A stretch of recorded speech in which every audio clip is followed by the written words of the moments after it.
Creepypasta.com creates an affinity space for fans of the horror genre. Creepypastas being horror stories created and distributed on internet forums. Fans range from mildly interested with a base knowledge of creepypasta stories to die-hard fans, and anything in between. Creepypasta.com provides fans of the internet horror stories the ability to participate in the creation, discussion, and distribution of scary stories. Users can create their creepypasta stories entirely from their own imagination or read prompts to get the spark of creativity. The creators of the page have provided a space to submit prompt ideas which inspire others, meaning users and creators of the page can put forth prompt ideas. Production is not the only means in which users can impact creepypastas, though. Some users provide feedback on what are considered crappy pastas or pastas not entirely developed. Readers can directly give feedback on the writer's works in progress. Commenters on the underdeveloped pastas are always respectful and give specific advice. The point of the critique is not to be mean, but are written in the full intention of helping the writer. If others read the review and agree, disagree, or feel like elaborating on the point more, they have the ability to do so. Authors of crappy pastas even have the opportunity of reflecting upon the critique and asking for specific help.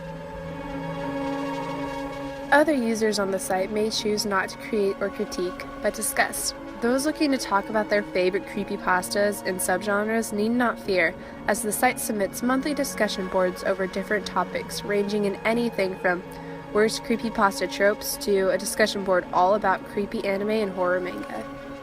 Under the discussion board of Do You Wish Any Creepypastas Were Real?, users describe creepypastas they wish were a little more reality than fiction, and users can connect over similar ideas.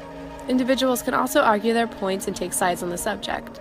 Several users decided the creepypasta titled 11 Miles would be the ideal creepypasta to materialize in the real world.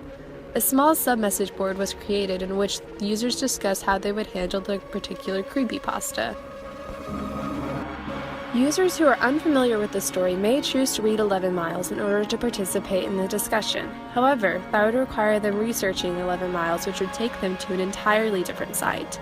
If those discussing do not wish to contribute to the 11 Mile discussion, they are free to address the original question or any comment therein.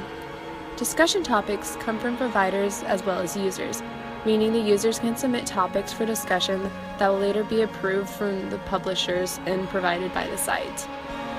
The site providers remind active participants that the comments made to the site are to be relevant, and that the site is not to be a normal chat room for just any conversation, and not to be used as a personal journal or blog. They enforce the regulation by deleting posts that are not relevant. Discussions are primarily driven by users of the site as opposed to the publishers, and are always submitted with the intent of focusing on the discussion and not the end result with a clear answer. This seemingly dark affinity space can actually teach a lot about learning and show potential strategies teachers can use in the classroom. Creepypasta.com demonstrates several means of communicating which really engage those taking part that can be beneficial to students. Creepypasta.com was created to give a space for those passionate about the topic to explore subtopics and new materials. And just as the website acts as a medium for discussing new and old stories, original and classic, the classroom can be the same for students. In the classroom, the teacher may act as a facilitator of the space for discussion, and the students as producers of work, as well as a resource for one another and guiders of discussion. Instead of having a teacher be the only audience for a work within the classroom, the class could be the audience. Those who create creepypastas publish their work for a general audience. Students can produce work to be critiqued by the general class. Open communication between students and other classmates gives the students a greater opportunity to benefit from one another's understanding. Discussion strategies on the site can also be incorporated into the classroom. Teachers may provide the prompt or topic of discussion, but leave the general direction of the discussion up to the students. Teachers can moderate the discussion and provide new information which may shape the discussion, but the questions can be posed without having a clear solution or plan. Much like those who run the creepypasta site, teachers can regulate what is being spoken within the classroom if only to make sure the discussion remains relevant. Students and teachers can both become portals to new information, and the classroom could become a space where peer review is valued and not something dictated by a single individual.